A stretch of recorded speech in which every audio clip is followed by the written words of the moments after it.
सम्मान्य सभामुख महोदय, हाम्रो देशको राजनीतिक परिवर्तन र विकासको क्रममा देशले पटक पटक विभिन्न असमान सन्धि सम्झौताहरू अपमानपूर्ण किसिमले बेहोर्नु परेको छ। 2007 सालदेखि यताका विभिन्न राजनीतिक घटनाक्रमहरूमा हामीले त्यस्ता कुराहरू भोगेका छौँ। कतिपय त्यस्ता असमान सन्धि सम्झौताहरूका घाउहरू आज हाम्रो मातृभूमिमाथि छँदैछन्। त्यसै कारण जति बेला हामीले संविधान सभाबाट संविधान निर्माण गरेका थियौँ, त्यहाँ सर्वसम्मतबाट संविधान सभामा रहनुभएका सबै राजनीतिक दलका नेताहरू र संविधान सभाका सदस्यहरूबाट हामी अब उपरान्त असमान सन्धि सम्झौताहरूलाई पुनरावलोकन गर्छौँ। समानताको आधारमा सार्वभौम नेपाली जनताको शिर ननिहुरने गरी हामी अरू देशहरूसँग सार्वभौम समानताको आधारमा ती सम्झौताहरू गर्छौँ भनेर संविधान मार्फत हामीले बाचा गरेका छौँ। त्यस्तै हामीले स्वतन्त्र परराष्ट्र नीतिको अवलम्बन गरेका छौँ। संयुक्त राष्ट्रसङ्घको बडापत्र, असंलग्नताका सिद्धान्तहरू, पञ्चशीलका सिद्धान्तको मान्यताको आधारमा हाम्रो परराष्ट्र नीति सञ्चालन हुनेछ भन्ने कुरा राज्यका निर्देशक सिद्धान्तमा स्पष्ट रूपमा उल्लेख गरिएको छ।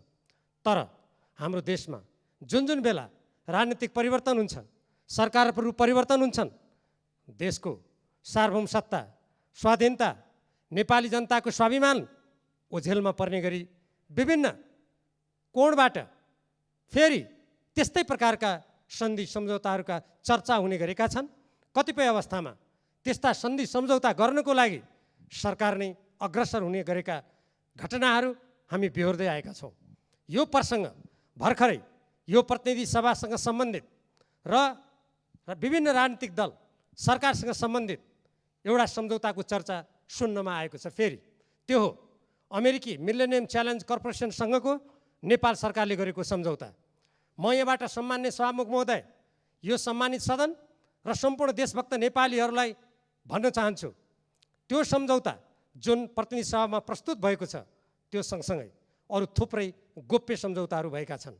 मैले तत्कालीन नेपाल कम्युनिस्ट पार्टी नेकपाबाट गठित पूर्व प्रधानमन्त्री झलनाथ खनालजीको संयोजकत्वमा जुन कार्यदल बनेको थियो, त्यहाँ रहँदा धेरै जस्तो सम्झौताहरू पढ्ने अवसर पाएँ। तर केही सम्झौताहरू अझै प्राप्त हुन सकेनन्।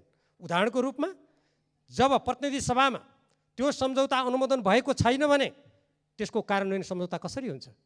सम्झौता अनुमोदन नभई नुवाकोटका ती जग्गाहरू अधिग्रहण कसरी हुन्छन्?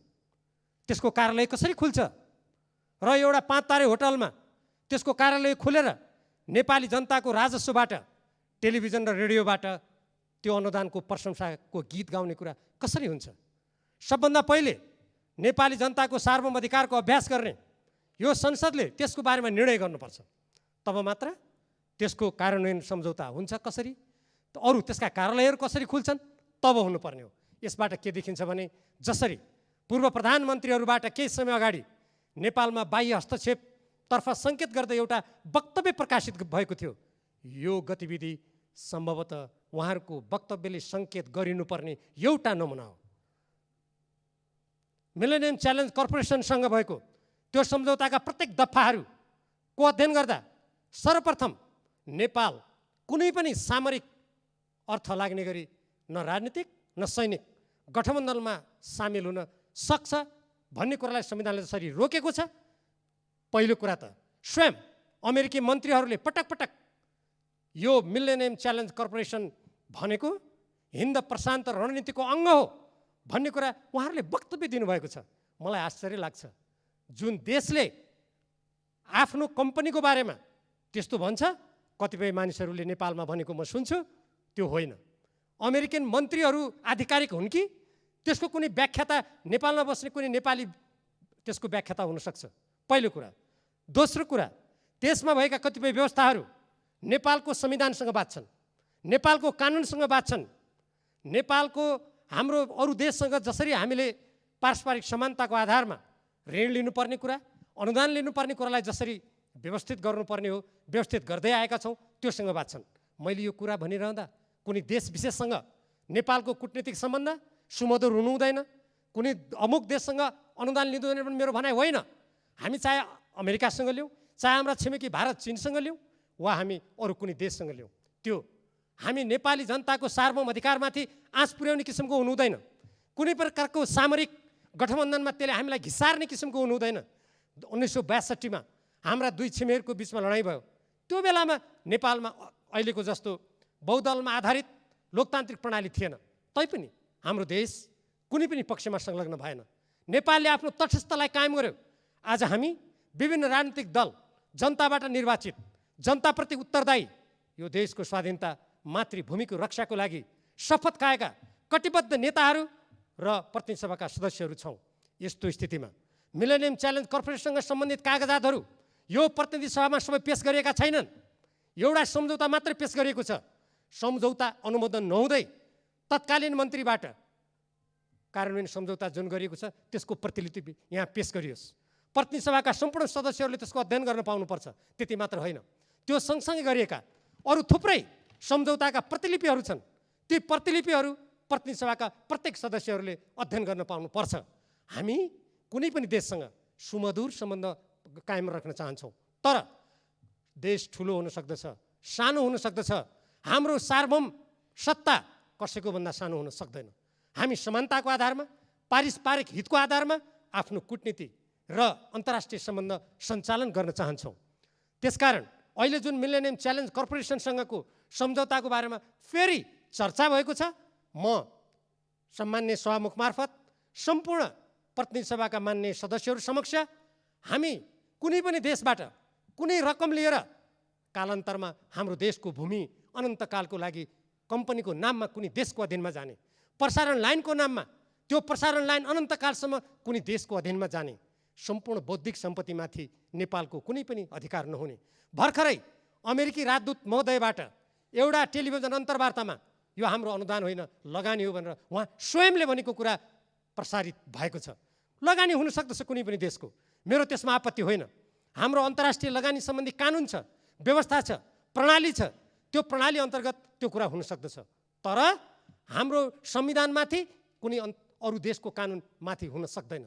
आजसम्म भएका विभिन्न द्विपक्षीय सम्बन्धमा अनुदान या ऋणका कुराहरू के यो प्रतिनिधि सभामा अनुमोदित भएका छन्? के त्यसलाई यहाँ पेश गरिएको छ? कतिपय मान्छे भन्छन् होइन, यस सम्बन्धी कुराहरू कतिपय अन्तर्राष्ट्रिय कानुनबाट निर्दिष्ट हुनुपर्ने हुनाले त्यो भएको। म कानुनको विद्यार्थी पनि हो। सभामुख महोदय, यहाँ भएका सबै मान्य सदस्यहरू स्वयं कानुन निर्माता हुनुहुन्छ। हामीलाई थाहा छ कतिपय त्यस्ता अनुदान र अन्तर्राष्ट्रिय सम्झौताहरूमा कुनै विवाद भयो भने त्यसलाई अन्तर्राष्ट्रिय कानुनबाट मतभेदहरू सुल्झाउने प्रणाली छ, त्यो हामीले बुझेका छौँ। तर त्यसको अर्थ नेपालमा एउटा कार्यालय खोलेर नेपाल सरकारको सचिवलाई त्यसको निर्देशक समितिको प्रमुख बनाएर निजले कुनै विदेशीको कम्पनीबाट दैनिक निर्देशन लिनुपर्ने कुरा कुनै स्वाभिमानी स्वतन्त्र स्वाधीन देशलाई सुहाउने कुरा होइन। त्यस्तै गरेर हामीले जे जति कुराहरू अहिलेसम्म यस्ता कुराहरू अगाडि बढाएका छौँ, यी कुराहरू हामीले आफ्नो देशको हितलाई सर्वोपरि राख्नुपर्दछ। कतिपय मानिसहरूले भन्नुभयो जस्तो यो अनुदानबाट देशको कायापलट हुन्छ, म यहीँबाट निवेदन गर्न चाहन्छु। आज अरबौँ रुपियाँ हाम्रो देशमा सदुपयोग भइरहेको छैन। कैयौँ कम्पनीहरूले तिर्नुपर्ने अरबौँ रुपियाँ राजस्व तिरेका छैनन्। हामी आफ्नो देशको स्रोत नहेर्ने अनि यो मातृभूमिको स्वाधीनता, स्वतन्त्रता, अखण्डता, हाम्रो आफ्नो भूमिको रक्षाको कुरालाई गौण ठानेर कसैको पैसालाई देखाएर विकासको नारालाई जनतालाई भ्रममा पारेर उरालेर दीर्घकालीन रूपमा नेपालको अस्मिता स्वाधीनतालाई खतरामा पार्ने काम कुनै गरिन्छ भने त्यो सदाका लागि इतिहासमा कलङ्कित हुन्छ। त्यसकारण सम्मान्य सभामुख महोदय, सर्वप्रथम त मिलेनियम च्यालेन्ज कर्पोरेसनसँग भएका मूल सम्झौतासँगै भएका अरू सबै सम्झौताहरू यहाँ प्रस्तुत गरियोस्। नेपाली जनताले त्यो थाहा पाउने अधिकार छ, त्यो प्रतिनिधि सभाका प्रत्येक सदस्यले थाहा पाउने अधिकार छ। र त्यसको साथसाथै त्यहाँ भएका नेपालको राष्ट्रिय हित, स्वाधीनता, स्वतन्त्रता, स्वाभिमान र नेपालको स्वतन्त्र परराष्ट्र नीति विपरीतका प्रावधानहरू संशोधन नभई, परिवर्तन नभई यदि त्यो सम्झौता गरियो भने त्यो राष्ट्रघात हुनेछ। त्यो नेपाली जनताले विगतमा जे जति असमान सन्धि सम्झौता बेहोरेर आजसम्म बाह्य हस्तक्षेपका अनेकौँ श्रृङ्खलाहरूबाट पीडित हुनु परेको छ, त्यो श्रृङ्खलाको पुनरावृत्ति फेरि हुनेछ। त्यसकारण आज हामी सचेत जनताबाट निर्वाचित देश र जनताप्रति उत्तरदायी राजनीतिक दलहरू, त्यो राजनीतिक दलबाट निर्वाचित सरकार, स्वयं हामी जनप्रतिनिधिहरूले यसमा गम्भीर भएर सोच्नुपर्छ र तदनुरूप सरकारले पनि गम्भीर भएर जिम्मेवारीपूर्वक सोचेर त्यहाँ रहेका ती प्रावधानहरूलाई हटाएर संशोधन गरेर यदि अनुदान हो भने त्यो निस्वार्थ अनुदान हुनुपर्छ। त्यो कुनै सामरिक कुरासँग जोडेर आउनु हुँदैन। त्यो कुनै हाम्रो देशको कानुन मिच्ने, हाम्रो स्वाधीनतालाई कमजोर बनाउने, हामीले कसैबाट निर्देशित हुनुपर्ने, हाम्रो भूमि कब्जा हुने एउटा कम्पनीको अधीनमा भन्ने बेला 5 वर्ष भनिएको छ। मैले त्यसका अरू प्रावधानहरू हेरेँ, त्यो अनन्तकालसम्म जहाँ जहाँ त्यो प्रसारण लाइन जान्छ त्यो भूमि एउटा कम्पनीको कब्जामा जान्छ, त्यो प्रसारण लाइनमा नेपाल सरकारले त छुनुसम्म पाउँदैन। म ती प्रावधानहरू यो सम्मानित सदनमा मलाई अनुमति दिइयो भने म पढेर सुनाउन सक्छु।